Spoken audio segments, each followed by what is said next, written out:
असलामुअलैकुम।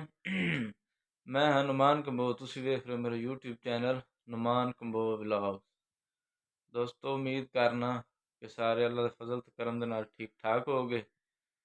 दोस्तों अज सुबह 4 बजे की साढ़े कोल बिजली कोई नहीं, धुंध बार बहुत ज़्यादा है। पहले पहले तो जड़ा ना हनेरी या तूफान आंदा सी ते बिजली चली जाती हुंदी सी।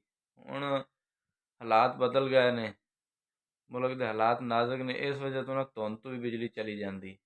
धुंध बहुत ज़्यादा है, पता नहीं बिजली नूं रस्ता नहीं नज़र आ रहा या की वजह है। सुबह 4 बजे की गई हुई है, मेरी तो 4 बजे अख खुली, उदों की बिजली कोई नहीं सी। पता नहीं पहले किहड़े वेले दी गई हुई। तो इंतज़ार कर करके अखीर हनेरे च हथ मार मूर के जड़ा ना वजू करके नमाज़ां पढ़ियां ने, फिर लगे इंतज़ार करन, फिर नहीं आई, फिर नाश्ता में किया।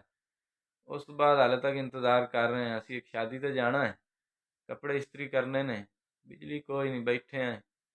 ते धुंध धुंध तो सारा दिन ही की पता रवे, ਇਹਦਾ मतलब फिर धुंध की वजह तो जी बिजली नहीं आई है तो सारा दिन ना आँदी होई। ते अज मसीह बरादरी की ईद है। असां तो चलो शादी तो खज्जल होंगे पे, वो बेचारे उन्होंने ईद ही गोल कराई खलन वापडा वाले। बस अल्लाह पाक इन्होंने दया दे। तो मैं तुहानूं धुंध विखाना किन्नी कु पई है। धुंध वेखो तो फिर अंदाज़ा लाओ भी लाइट वाकई धुंध की वजह तो नहीं आ रही या उवें जड़ा ना बेहयाई मली खलन। हाँ जी, चेक करो जी, धुंध वाकई बहुत ज़्यादा है। बाहर वेने है ना, घर तो सही समझ नहीं आती, दीवारों के धुंध होंगी थोड़ी। धुंध है यार, धुंध वाकई बहुत ज़्यादा है। वापडा वाले का कसूर कोई नहीं, बिजली नूं रस्ता नहीं नज़र आ रहा।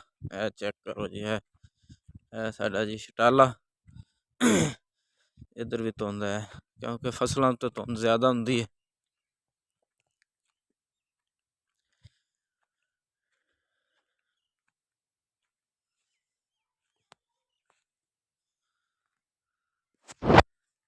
बाकी दोस्तों आप तो जड़ा ना मूँह धो के ते वाल गिले करके ते कंघा शंघा मार लिया। फार्म ते जाना है, पहले पंप ते जाना डीजल लैके, फिर फार्म ते जाना काम शम करने ने।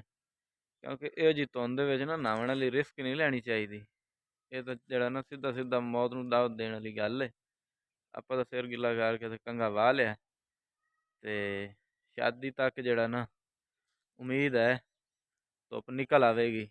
धुप निकल आई तो फिर नहा लांगे, नहीं तो बस वाल गिले तो चल ही रहे ना। बाकी मैं व्लॉग बनाई जाना, इधरों घरों आवाज़ां आ रही ने कि चेक कर, किसी मुर्गियां भी छड़ियां ने कोई नहीं। आप तो सुबह के नाश्ते करके तो मोबाइल चुक लिया, मुर्गियां पता नहीं किसी ने छड़ियां ने कि नहीं। मैं वेख के आना ना, इधर दूए मोबाइल से कालां छुट पईयां।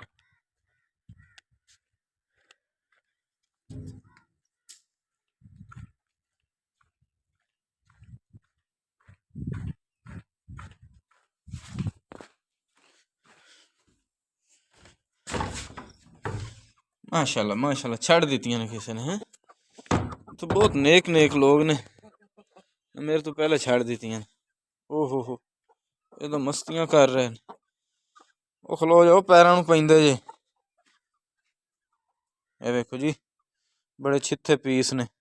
इधर देखो, इधर देखो, इधर देखो, चेक करो जी, पैरों नूं चक मारदे ने।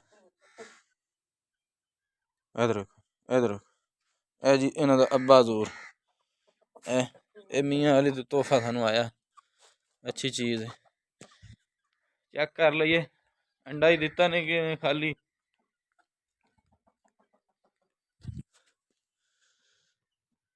इत्थे तो है कोई नहीं।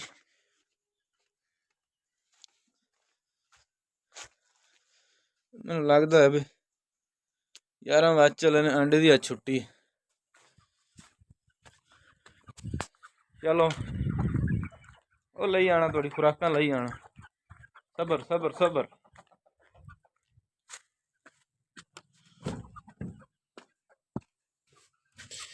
है जी मकई का दाला जोड़ा असी जानवरों भी पा रहे हैं, तो इन्हों भी जोड़ा ना पा रहे हैं।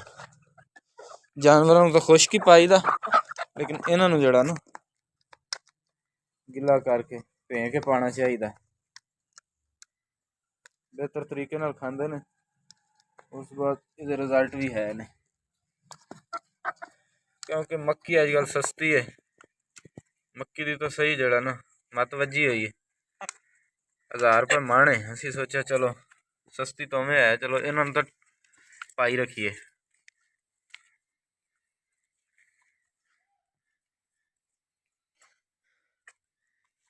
ਓਏ ਆਸਤਾ ਆਸਤਾ ਖਾ ਲਓ, ਆਸਤਾ ਆਸਤਾ।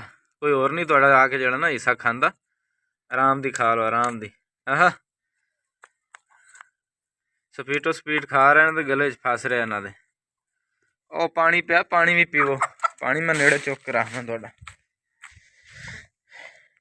ਇਹ ਜੀ ਅੱਗੇ ਅਸੀਂ ਮੁਰਗੀ ਖਾਨਾ ਬਣਾਇਆ ਸੀ, ਉਹਦੇ 'ਚ ਸਾਨੂੰ ਬਚੀ ਬੁਚੀ ਸ਼ੈ ਕੋਈ ਨਹੀਂ ਸੀ। ਇਹ ਇੱਕ ਡੱਬਾ ਬਚ ਗਿਆ ਉਹਦੇ 'ਚ, ਬਾਕੀ ਸਾਰਾ ਟੀਨ ਟਪੋੜਾ ਅਸੀਂ ਵੇਚ ਦਿੱਤਾ ਸੀ। ਬਸ ਇਹ ਡੱਬਾ ਤੇ ਉਹ ਖੁੱਡਾ ਇਹ ਅਸੀਂ ਬਚਾ ਲਿਆ ਸੀ। ਬਾਕੀ ਉਸ ਜਗ੍ਹਾ ਤੇ ਫਿਰ ਅਸੀਂ ਸਾਰਾ ਕੁਝ ਵੇਚ ਕੇ ਤੇ ਕੱਟਾ ਫਾਰਮ ਬਣਾ ਦਿੱਤਾ। ਕੱਟਾ ਫਾਰਮ ਮਾਸ਼ਾਅੱਲਾ ਜ਼ਬਰਦਸਤ ਚੱਲ ਰਿਹਾ, बेहतरीन ਕੰਮ ਹੈ। ਬਾਕੀ ਦੋਸਤੋ ਉਮੀਦ ਕਰਨਾ ਕਿ ਅੱਜ ਦਾ ਛੋਟਾ ਜਿਹਾ ਵਲੌਗ ਤੇ ਸਿੰਪਲ ਜਿਹਾ ਵਲੌਗ ਤੁਹਾਨੂੰ ਪਸੰਦ ਆਇਆ ਹੋਵੇਗਾ। ਅਗਰ ਪਸੰਦ ਆਇਆ ਤਾਂ ਜਿਹੜਾ ਨਾ ਕਮੈਂਟ ਸੈਕਸ਼ਨ ਵਿੱਚ ਆਪਦੀ ਰਾਏ ਦਾ ਇਜ਼ਹਾਰ ਕਰਨਾ, ਤੇ ਸਾਡੇ ਚੈਨਲ ਛੋਟਾ ਜਿਹਾ ਚੈਨਲ ਹੈ, ਇਹਨੂੰ ਸਬਸਕ੍ਰਾਈਬ ਕਰਿਆ ਜੇ, ਸਪੋਰਟ ਕਰੋ ਤੇ ਦੁਆਵਾਂ 'ਚ ਯਾਦ ਰੱਖਿਆ ਜੇ। ਅੱਲਾਹ ਪਾਕ ਤੁਹਾਨੂੰ खुशबाश राजी खुशी रखे। आमीन। अस्सलाम वालेकुम।